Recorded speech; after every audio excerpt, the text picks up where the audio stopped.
আজকের বিষয় নবম দশম শ্রেণীর গণিত বইয়ের অনুসরণী 3.1-এর সরল করো। এই যে সরল করো 2 খ নাম্বার অঙ্কটা আমরা করব। এর জন্য প্রথমে আমরা দেখতেছি 2m + 3n - p এটা এবং এটা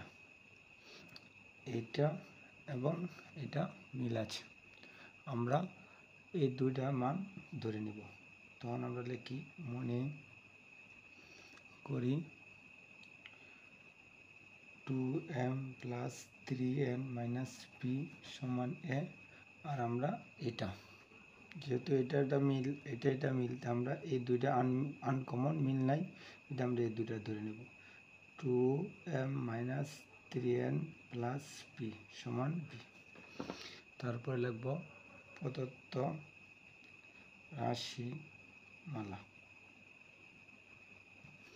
আমরা এই যে ধরছি a এবং b, এই মানটা আমরা উপরে এই যে রাশিটা আছে এটা বসাবো। এটার মান ধরছি a² প্লাস এটার মান ধরছি b² - 2।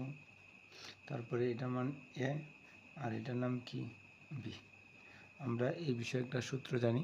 সূত্র হচ্ছে a² - 2ab + b² = a - b²। তারপরে আমরা এই যে এর মানটা বসাবো আবার 2m + 3n - p ব্র্যাকেট দেবো, এই মাইনাস চিহ্নটা দেবো, বির মানটা বসাবো 2m - 3n + p, এখানে একটা সেকেন্ড ব্র্যাকেট দিয়ে এই যে উপরে হোল স্কয়ারটা দেব। তারপরে আমরা প্রথম ব্র্যাকেটটা তুলে নেব 2m 3n - p, এনো মাইনাস এনো প্লাস, প্লাসে মাইনাসে -2m, মাইনাসে মাইনাসে +3n আর প্লাসে মাইনাসে -p। এখানে আমরা সেকেন্ড ব্র্যাকেট দিয়ে উপরে হোল স্কয়ারটা দেব। তারপরে আমরা এই 2m কাটবো, কারণ এখানে প্লাস এখানে মাইনাস।